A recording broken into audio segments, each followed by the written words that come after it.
Yaxshi ismining ma'nosi. Bu ismning ma'nosini yetarli va mukammal anglatmoq uchun Hazrat Alisher Navoiyning quyidagi hikmatli so'zlarini keltirmoq kifoyadir. Yomon bilan yaxshi orasida farqdir, ikki kemaning uchun tutgan g'arqdir.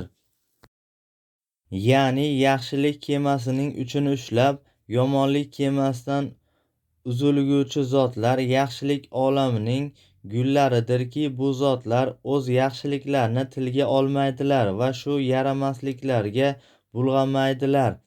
Ismni e'zozlash, hurmatlash va erkalash turlari: yaxshi bek, yaxshi nor, yaxshi nazar, yaxshi Muhammad, yaxshi Shimmat, yaxshi Niyoz, yaxshi qo'l, yaxshi Murod, yaxshullo, Yashim, yaxshi toy.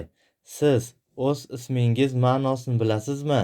Agarda bilmasangiz, bizning kanalimizga kirib, o'z ismingiz ma'nosini to'liq bilib olishingiz mumkin. Sizni albatta kanalimizda kutamiz.